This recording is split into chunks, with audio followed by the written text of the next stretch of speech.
Hello, kumusta po kayo lahat? Aking old buddy, ito yung old buddy na si Nurse Kaloy, and I'm gonna do a reaction video tungkol po dun sa sinabi ni PBBM about dito sa pangyayari o kaganapang bagyo.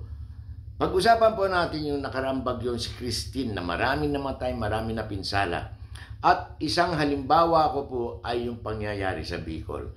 Pero bago tayo magpatuloy, sana po mag-subscribe kayo at click yung bell button para sa aking mga notifications. At ito nga po, nabanggit ko ang Bicol dahil sila po sa rehiyon din sa Pilipinas, sila po ang mas nasalanta. Ito po, just to give you an idea kung bakit nangyari ang baha sa Bicol.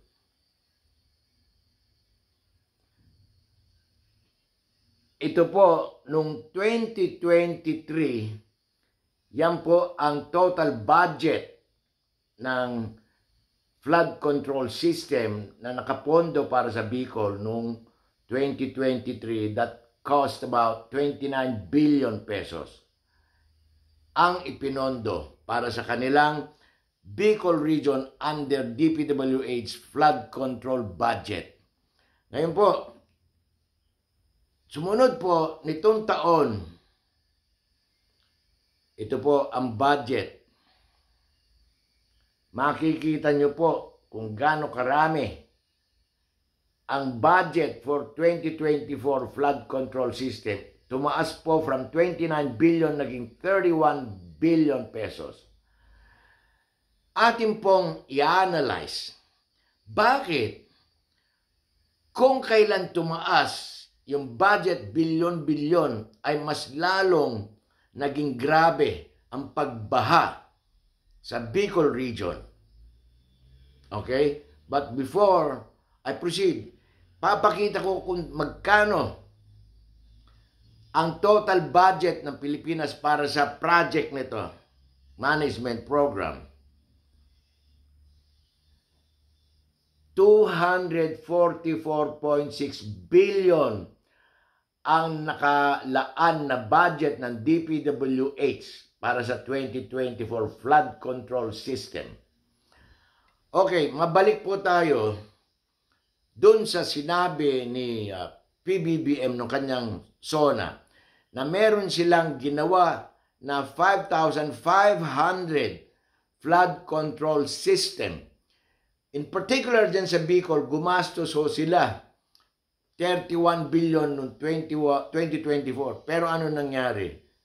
Yan po ang tinatawag ni Manong Ted Filon na impunity from corruption. Ibig sabihin po ng impunity, laganap, very obvious ang corruption, pero dahil sa impunity for corruption, ay wala silang kaparusahan dahil nasa pwesto sila. Yun po ang ibig sabihin ng impunity. Ngayon po, doon sa sinabi ni PBBM last week, ito po ang kanya sinabi. Papakita ko po.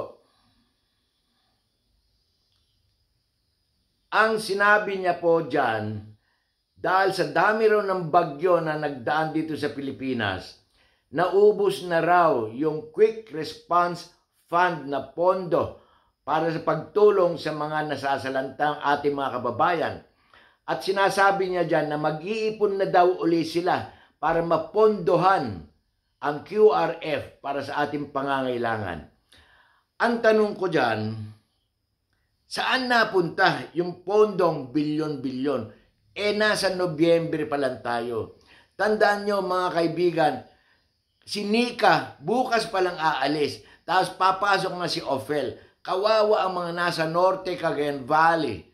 Nasalanta sila. Ilang tao ang naging nawalan ng bahay, nawalan ng pangkabuhayan.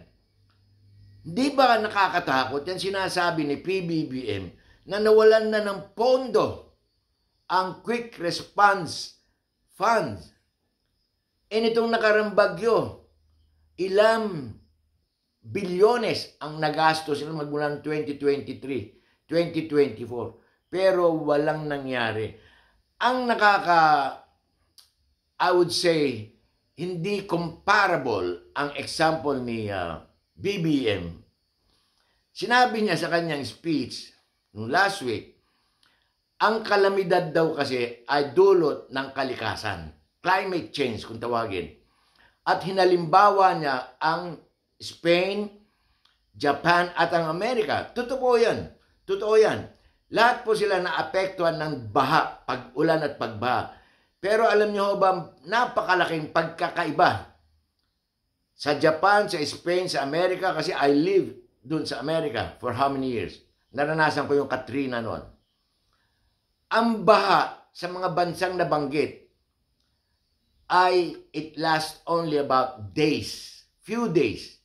Ang pinakamahaba na a week bago humupa yung baha. Kasi maganda yung kanilang drainage system. Dito sa atin, halimbawa sa Bicol, it takes weeks. Sa Batangas, weeks. Sa Bulacan, almost year. Yung mga tao sa Bulacan, sabi nga ni Senator Villanueva, unli hearing, budget hearing, unli. Pero walang nagagawa. Ano yung flood control system? Patsi-patsi. Kasi hanggang ngayon, sa Baliwag, Bulacan, sa lugar ni Senator Villanueva, baha pa rin. Kaya yung mga tao ron, nagsisilisan na. Yun ang pinaghihimutok ni Senator Villanueva. Dahil asan daw yung 5,500 na flood control system. Tapos ihahalimbawa pa ni PBBM, hindi lang daw dito sa Pilipinas ang binabaha, tulad ng Spain, Amerika at sa Japan. Totoo yun. Pero ang malaking diferensya is yung paghupa ng tubig. Sa ibang bansa, sa Amerika lalo na, it only takes days.